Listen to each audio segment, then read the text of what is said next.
You know what an NPC is? My kids used it as an insult, and now actually kind of inspired me in a weird way. Have you ever heard of that, Matt? I've never heard of that. NPC. NPC. Let me know in the comments if you know what this is. I'm interested to see how many of our fish family use this. Also, other teenager acronyms. So we're driving. It's like we need a little dictionary of thesaurus. I'm learning it. So we're driving in the car. It was on Father's Day. My dad's in the car. And we pull up Pandora to listen to. And they're like, oh my gosh, you're totally an NPC because you're using Pandora still. I'm like, what? What do you mean? What is that? And I was a little embarrassed. And like, Mom, seriously? I'm the dumbest person on the planet right now for my 13-year-old son. He goes, it means a non-playable character. Like in a video game. Oh, okay. Got so the movie Free Guy? Sure. Remember that movie where the guy, like he was... Ryan Reynolds. So he was just a character that was just like a guy at the bank that the people that had playable characters would like go see. Right? Wasn't it a bank in that movie? Yes. It was a bank. And then he breaks out of being a non-playable character to actually live his life. Right. And I was sitting in the car and they didn't realize that they were about to get a speech of their life. And I wasn't mad that they called that to me. I just like, hey, you know what? Nobody really wants to be an NPC in life.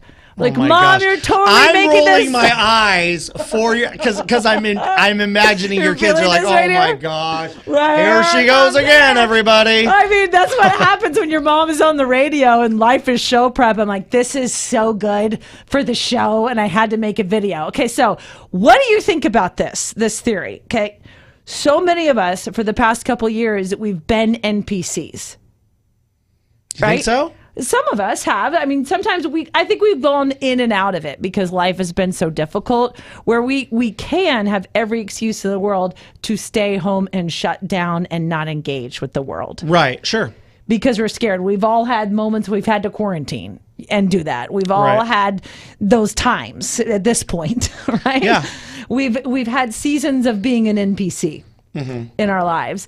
And now it feels like we're back to life and all of that stuff that we didn't handle as we were kind of being an NPC, it's rearing its ugly head. And we're now trying to get back to our normal lives and become a playable character. Yeah. So the speech I gave, you ready for my speech? I am ready, as always. Tell me if this is inspiring or a big eye roll, okay? So I don't know about you, but I don't want God to look at me as an NPC. Right. I don't think I want to be the kind of woman that is a playable character in his plan for my life and in his plan for other people's lives. Right. It is very easy to become an NPC because life is really hard and complicated and you're like, you know what, I can't do this right now. But I think the value comes from engaging. And we talked on the show today about this new research that says the amount of people in the United States that believe in God is going down. It was in the 90 percentile. Now it's in the 80 percentile. So what do we do about that? Instead of saying, well, that's just awful, right? No, maybe we could be more of a playable character in people's lives. And instead of a playable character that points their finger and judges people for what we think their behaviors are that don't match up with our beliefs, why don't we just love them? Right. Why don't we just become the proof that God is a loving God? Because if there's anything to prove, none of us are perfect and all of us have made mistakes. And the Christian life isn't about obeying a bunch of rules. It's about accepting God's love and forgiveness. Right. And it seems like we have forgotten this. And in my opinion, that's why so many people have turned away from the church and maybe don't believe so much. Because how can you not believe in a God that loves you and accepts you no matter what? But it's easy to say, no, I don't believe, if all you know about God is a judgmental God that's going to punish you. Right.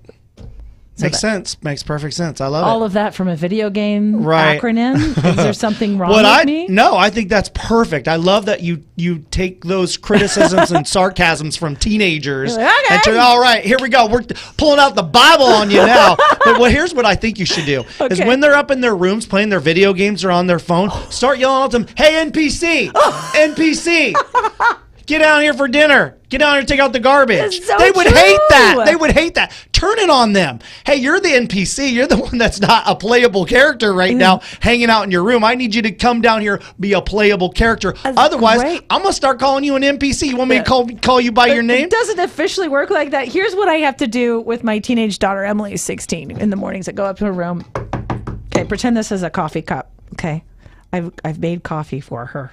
Oh, good for you, Mom. I go up like Saturday morning. I'm like, because you never know what mood you're going to deal with that day.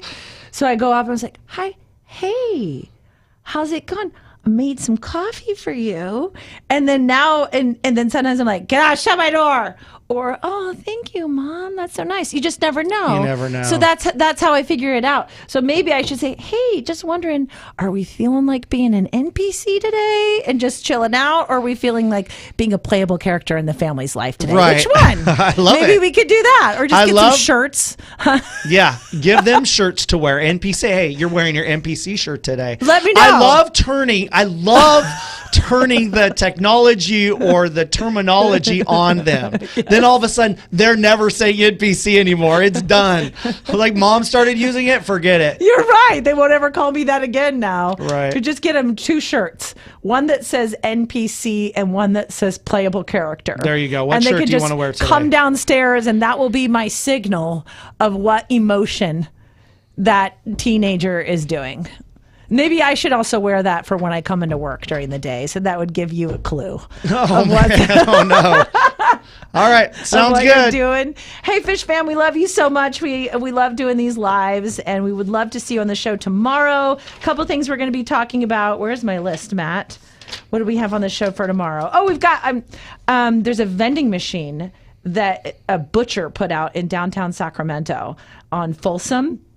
And because he wanted to stay open 7 days a week, but had staffing shortages. So it's the first ever vending machine for meat. I think it's cool. So we got to thinking the question of the day tomorrow is, if you could have a vending machine for anything, what would it be? I would love for you to join us. That's tomorrow around 7:10. And also at 8:10, now that it's the official first day of summer, what is it that makes it feel officially summer for you? Would love for you to weigh in. And we're going to help you if you're looking for love this summer on what most people said was the icky thing someone did on the first date that made them not get a second. So we can help you get to that second date and maybe not be so judgmental about people and find true love. We'd love to see you tomorrow. Thank you so much. We love you, Fish Fam. Have a good day.